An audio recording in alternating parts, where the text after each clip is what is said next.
o segredo e como construir aquele relacionamento duradouro de muita conexão?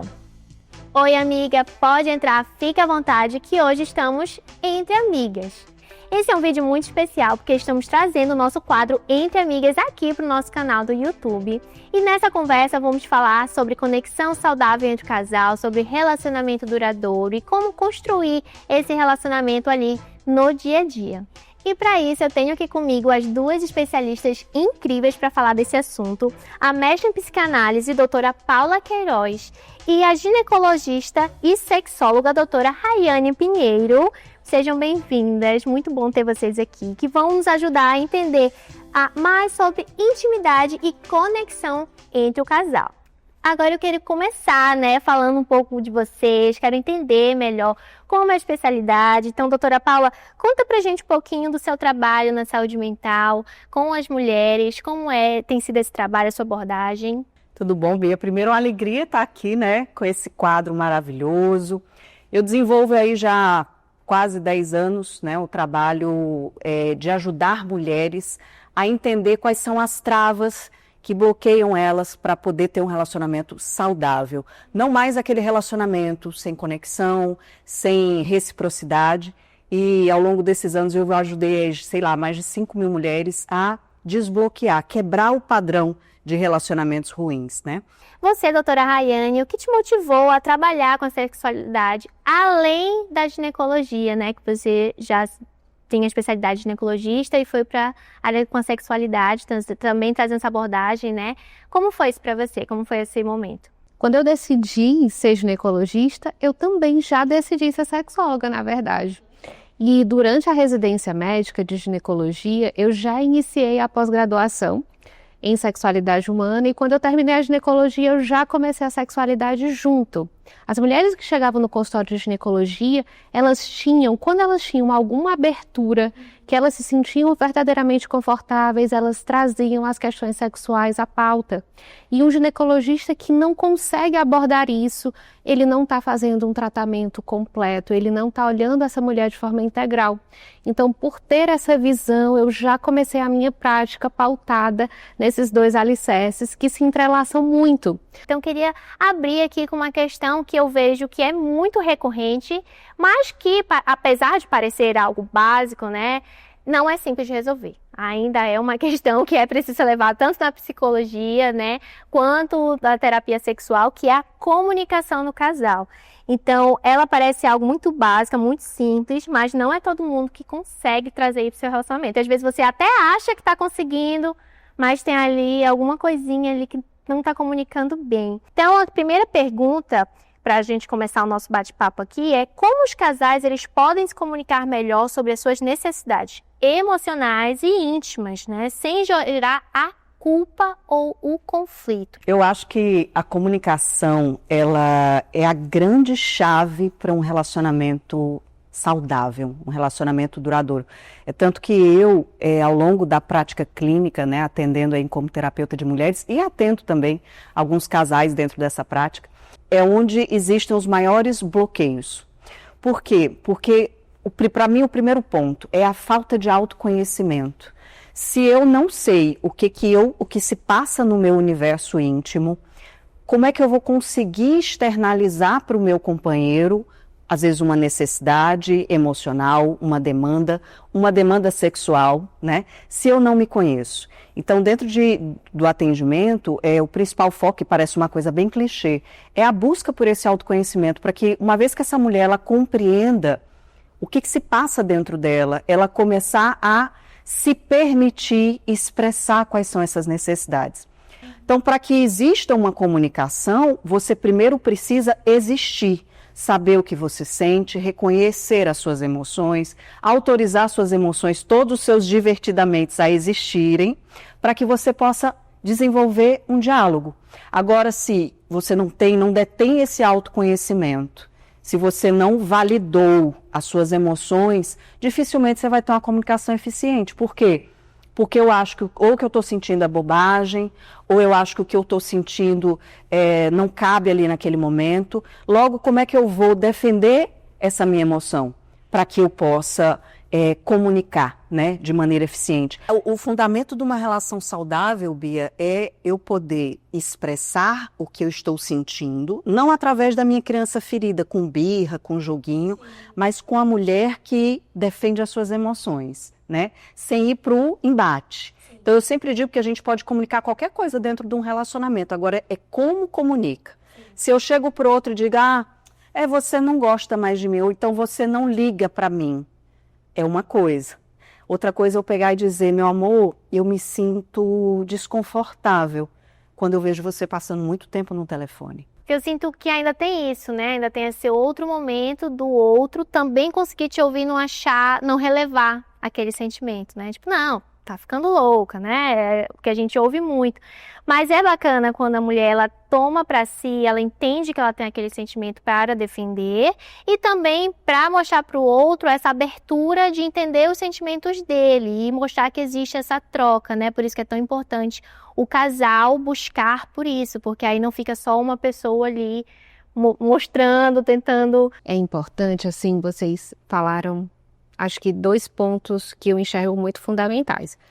Isso que você está expressando, a questão do falar, né? E a outra é o saber ouvir. Às vezes, a parceira traz muito essa queixa, ele não me ouve. Aí eu tenho um questionáriozinho que é assim, você sabe ouvir? Porque ela acha que ela ouve e que o parceiro é que não ouve, mas ela também tem uma ampla dificuldade em saber ouvir, verdadeiramente. E aí a gente vai encontrando várias falhas nesse ouvir. Porque na questão sexual é algo que mexe muito com o ego masculino. Então, você trazer ali que não tá legal, não é fácil. E as mulheres muitas vezes estão há anos insatisfeitas. Fala algo que é positivo primeiro. Eu adoro quando você me beija de tal forma, faz isso demoradamente. E depois você diz, e isso poderia melhorar, acho que a gente pode fazer de tal jeito. O que você acha? Então, aos poucos a gente pode ir conseguindo construir uma escuta. Então, quando você traz um tom, né, de acolhimento, né, de sugestão, onde você desarma aquela pessoa trazendo algo que é positivo e no final você reforça novamente. Então, é possível a gente conseguir reestruturar a forma como o casal faz sexo, é possível a gente reestruturar a forma de compreensão do outro e dessa troca mais assertiva. Queria que a gente emendasse com a pergunta de o que significa ter conexão no relacionamento? E como saber se ela está se perdendo? Principalmente para casais, né, de longa duração, a gente vê muito essa conversa, não deu certo, porque a gente se desconectou.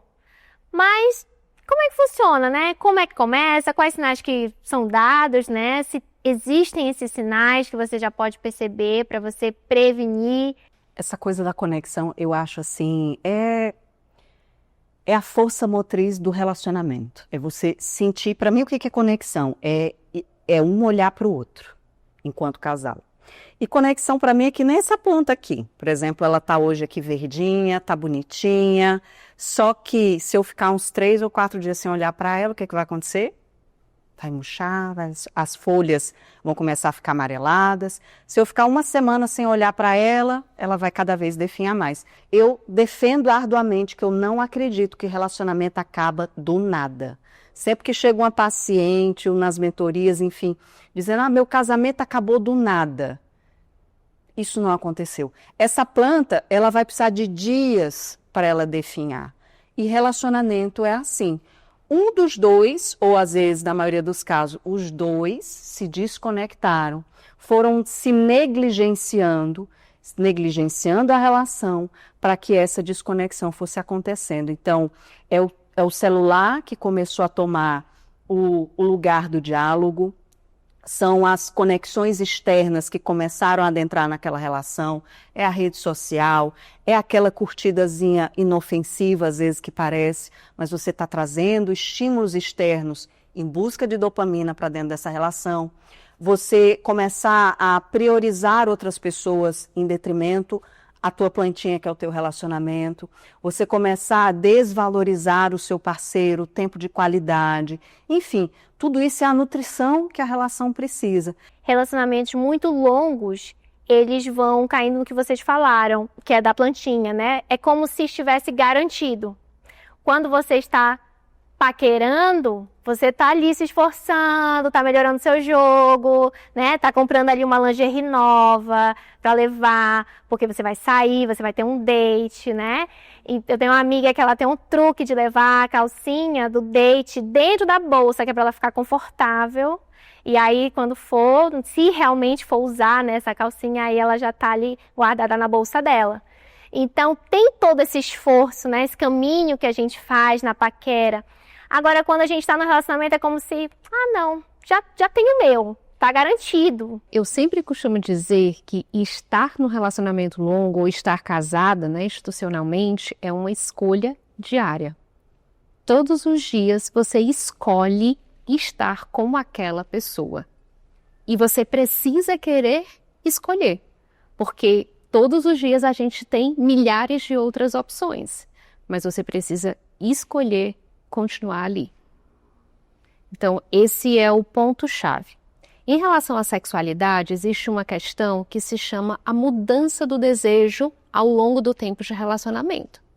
No início, é muito comum que você tenha desejo espontâneo. Eu costumo até brincar de dizer que quando o telefone toca, você já fica com tesão. Nos primeiros dias, nos primeiros encontros, é exatamente assim que acontece. Basta um beijo, que tudo já está acontecendo. E ao longo do tempo, a gente vai criando um processo de habituação. Então, o estímulo acaba sendo muito parecido, a forma e o roteiro daquela relação sexual se repete. Então, essa dopamina vai embora. E a gente vai ter que criar novos espaços. Esse desejo, ele não é mais tão espontâneo. Ele não surge mais do nada, aquela vontade que surge do nada, ela diminui a frequência. E o que é que fica? Não fica nada? Fica. Só que a gente precisa ter essa consciência, que esse desejo passa a ser muito mais reativo. Ou seja, primeiro você precisa estimular fisicamente, verbalmente, de outras formas, para que a vontade apareça. Você não vai chegar em casa de um dia árduo de trabalho, inteiro aqui gravando, com uma vontade louca de transar. Depois de 10 anos de relacionamento, não. Esquece isso. Raramente vai acontecer. Mas quais práticas simples no dia a dia podem aumentar o vínculo e a intimidade desse casal ali nesse dia a dia, que a gente sabe que a rotina tá aí, né? Tem muita rotina dentro daquele, como vocês falaram, né? O roteiro, né? Já tem um certo tipo de roteiro. Como a gente consegue incluir nesse dia a dia coisas práticas que a gente pode fazer para regar a nossa plantinha, né? Pra gente manter ali essa conexão entre o casal. A gente é muito estimulada hoje no mundo da alta performance, assim, você tem que ter uma performance física, que nossa amiga crossfiteira, você tem que ter uma aparência, cuidar dos seus cabelos, você tem que estar com o seu skincare em dia, você tem que cuidar, enfim, do seu trabalho e tal. E para você ter bons resultados em qualquer área da sua vida, você precisa se dedicar. Você quer ter um corpo legal, você vai ter que treinar, você vai ter que fazer sua dieta, você quer ter uma pele bonita, você vai ter que cuidar dela. Isso é o resultado que se tem quando você se dedica. Só que em se tratando de relacionamento, a gente não coloca esse olhar. Meio que como um relacionamento fosse uma coisa assim de qualquer jeito dá certo. Mas aí sabe qual é a minha principal dificuldade em tratar mulheres que têm um relacionamento de longo prazo? É a dificuldade de assumir a responsabilidade. Porque eu jogo a culpa no outro. Mas como eu vou fazer isso? Mas meu marido chega... Ave Maria, eu tenho uma paciente minha que fala, ele vem me ver, ele nem se perfuma, ele nem toma banho, ele nem se dá o trabalho. Mas o que você tem feito pela atualidade? Você escuta, né, Rayane? É típico. É uma dificuldade de tratar casal, é isso, é a dificuldade da autorresponsabilização. O que foi que eu desleixei? No que foi que eu descuidei? Não, mas eu continuo me cuidando bonita, mas e as necessidades dele? Será que você sabe? que talvez você esteja negligenciando. E o que acontece, o que eu vejo muito é assim, eu projeto todas as minhas necessidades, todas as minhas frustrações e eu quero que o outro me dê. Eu projeto no outro, me nutra, né? Saiba quais são as minhas necessidades, saiba o que eu gosto. Adivinhe quais são elas, porque as pessoas têm a falsa ideia de que o outro... ele vive comigo há 10 anos, será que ele não sabe que eu gosto disso? Claro que ele sabe. Não, ele não sabe. Ele sabe, ele esqueceu. Sabe, você disse isso há 10 anos atrás. Não faz sentido. Até porque a gente muda. Né? Constantemente. A cada 7 anos nós somos pessoas diferentes. E uma coisa que é as linguagens diferentes. De homens e mulheres que mudam muito. Claro que mudam de pessoa para pessoa, mas entre homens e mulheres muda drasticamente. A linguagem do sexo, muitas vezes para o homem, é a linguagem do carinho. Então, quando a mulher diz, esse homem me procura o tempo todo, ele está me angustiando porque ele me pressiona por isso, por aquilo, eu convido, às vezes, ela a refletir alguns pontos. Primeiro, que, às vezes, o sexo para ele é a forma de se conectar com você. Para você, é o beijo, é um carinho, é uma mensagem. Para ele, é o sexo. É a forma que ele se une a você, que ele toca na intimidade, que ele tem a doação e a entrega. Essa é a linguagem dele. E outra coisa que eu costumo trazer é a reflexão sobre a rejeição. Todas as vezes que você diz não, imagina que fosse o contrário. Se toda vida que você procurasse, ele dissesse não para você, como você ia se sentir? E muitas vezes os homens vão perdendo a autoestima por causa disso. Eles vão se sentindo rejeitados, eles vão se sentindo diminuídos, eles vão, ao longo do tempo, aí a sua pergunta sobre a perda da conexão, eles vão se desconectando porque se ele busca, ele recebe não, e aquilo deprime, ele passa a evitar aquela situação. E aí ele não consegue comunicar. Né? E aí chega um ponto que ele nem procura mais. Sim. Todas as outras coisas ela performa super bem, ela dedica super energia, seja para cuidar dos filhos, da família, dos amigos, da casa, da atividade física, e o sexo vem em último lugar, sendo que é a linguagem do amor do marido. E aí ela deixa em último lugar porque ela acha que todas essas outras coisas vêm antes. E para você ter energia, às vezes as mulheres dizem, eu não tenho libido. Libido é energia vital. Se você está exausta, você não vai ter libido. Talvez seja o momento de você realinhar suas prioridades, dividir melhor a sua energia, porque a gente tem um pool de energia e ele é único. E outra coisa simples e que pode trazer conexão, principalmente nesses momentos mais difíceis, é o beijo. Algo simples que a gente menospreza, mas que também é um gesto de conexão, assim como a relação, que também é muito profundo e que pode trazer um pouco desse amor, dessa verdade do passado, desse reencontro de almas.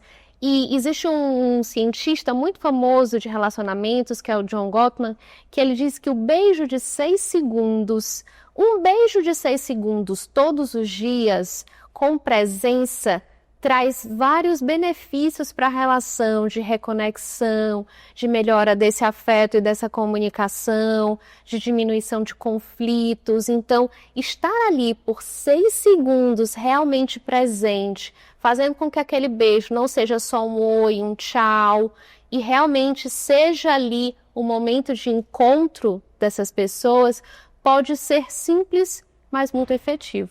Eu não sei se o Gottman fala, mas o beijo de língua, que é uma coisa que some dos relacionamentos de longo prazo, ele precisa ser resgatado, trazer de volta. Inclusive, quem está vendo a gente, deixa o comentário aí. Quando foi, minha filha, a última vez que você deu um beijo de língua no seu companheiro? Porque talvez é uma coisa tão simples, mas que está faltando, né? Conversar sobre isso, perceber a importância, né, que esse beijo ele tem dentro da sua relação. E começa aí, não tem como a gente chegar no final do dia esgotada, cansada e buscar essa conexão do nada. A tendência é que isso vá esfriando e essa relação aos poucos vá morrendo igual a plantinha. É ter esse espaço, né, de conexão. Olhar para isso como uma prioridade, né? Isso, saber que você pode também ali iniciar um beijo ali para aquele namoro, né, para aquele momento ali de conexão a dois. Porque eu vejo, na verdade, eu já vi um caso de uma pessoa que até evitava ali de dar aquele beijo mais longo porque, mas aí eu vou ter que, vai me estender e eu tenho tempo e eu tenho que fazer. E aí perde, porque aí vai só naquele beijinho do cumprimento, o selinho, depois vira beijo na então, testa. quanto o beijo é muito importante, realmente, né, para essa conexão, para estar junto, sem necessariamente, né, a pessoa desencadear uma relação sexual. Tem gente que só beija na hora do sexo. Exatamente, acha que é só para isso, aí acaba deixando de lado, sendo que é super importante, né, para a conexão desse casal. Tudo isso que a gente falou, eu acho que é muito do intencional, de se conhecer, de se falar com vulnerabilidade, né? De buscar o outro, de buscar conhecer o outro, as necessidades do outro. Eu acho que isso é tudo muito intencional, que é como a gente falou no começo do vídeo, né? Então, eu acho que a gente sai aqui com muitos aprendizados. Eu quero agradecer a presença de vocês, porque realmente enriqueceu a nossa conversa sobre relacionamento. Então, muito obrigada. Tudo que a gente falou aqui foi muito necessário. Se você gostou desse conteúdo, então dá like aqui no vídeo, se inscreve no nosso canal. A gente vai trazer mais assuntos como esses aqui pra gente falar mais entre amigas, dessa forma mais íntima, porque estamos aqui entre amigas. E deixa aqui nos comentários os possíveis temas pra gente trazer nos próximos vídeos. E já compartilha aqui, que eu tenho certeza que você assistiu esse vídeo pensando em alguém e você quer compartilhar essa mensagem, então já pega aqui o link e já compartilha para todas as pessoas que você pensou. Até a próxima!